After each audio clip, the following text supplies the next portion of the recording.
Bienvenue sur notre chaîne. Aujourd'hui, on embarque pour un voyage mystérieux à travers 10 des légendes urbaines les plus effrayantes de France. Préparez-vous à des histoires qui feront battre votre cœur et feront travailler votre imagination. Si vous êtes fan de mystères et d'inexpliqués, cette vidéo est faite pour vous. Des monstres aquatiques aux fantômes inquiets, on va plonger dans le côté obscur du folklore français.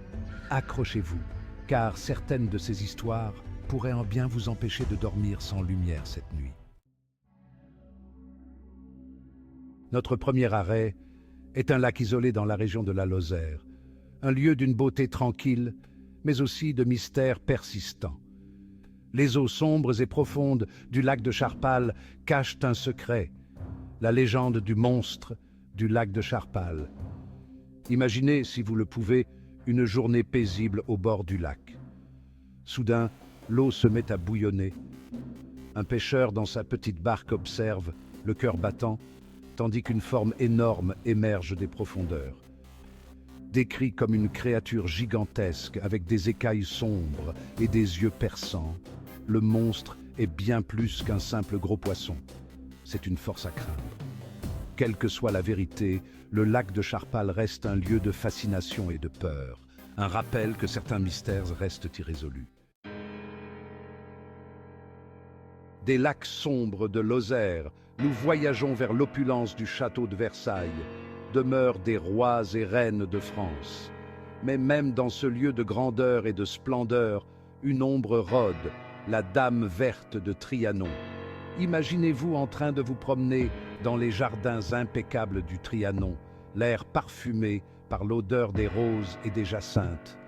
Le soleil commence à se coucher, projetant de longues ombres à travers les arbres. Et là, vous la voyez, une silhouette éthérée vêtue d'une robe verte flottante, son visage pâle et mélancolique. La Dame verte, dit-on, est le fantôme d'une courtisane qui a vécu et aimé à l'époque décadente du roi Louis XV.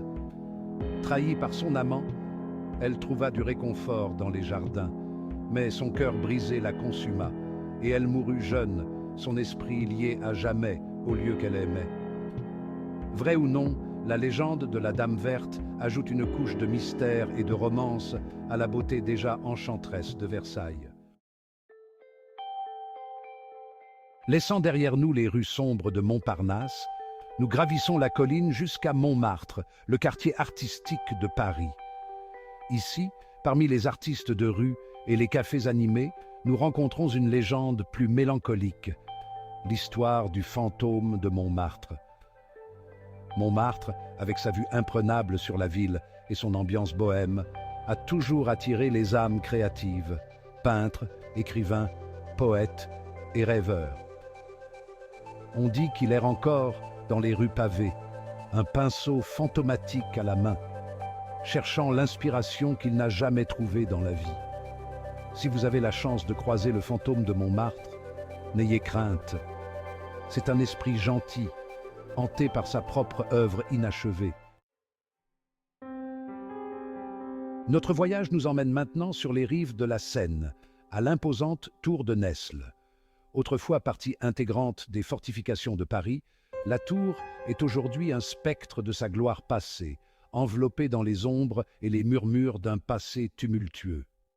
La tour de Nesle a été témoin des règnes de rois et de reines, mais elle est surtout connue pour un scandale qui a secoué la cour de France, l'histoire des reines adultères et de leur chute. On dit que Marguerite de Bourgogne, épouse du roi Louis X, utilisait la tour pour des rendez-vous secrets avec ses amants.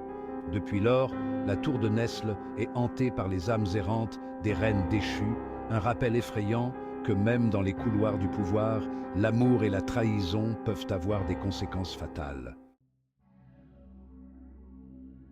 Quittant les berges hantées de la Seine, nous voyageons dans le temps et l'espace jusqu'à la forteresse de Pignerol, une prison tristement célèbre qui a accueilli certains des ennemis les plus dangereux de la France.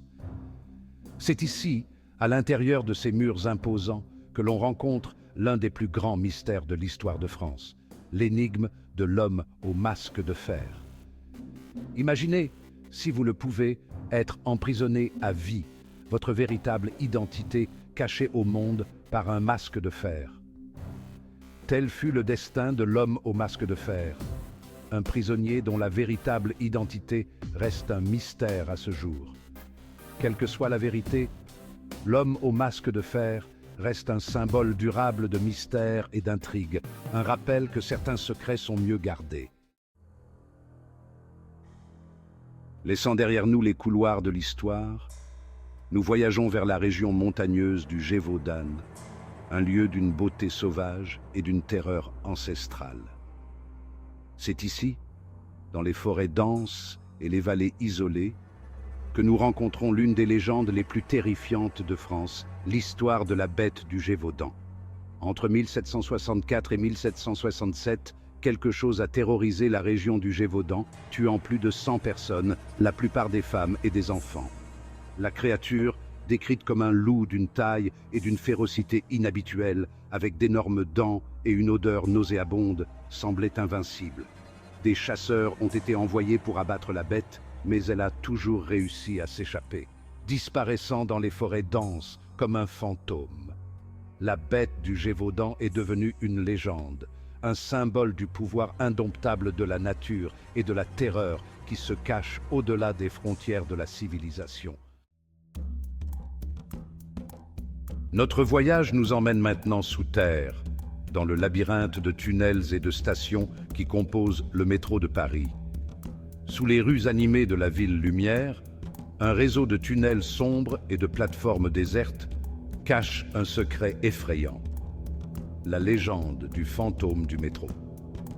Imaginez-vous en train d'attendre sur un quai désert, l'air lourd avec l'odeur de moisissure et de métal.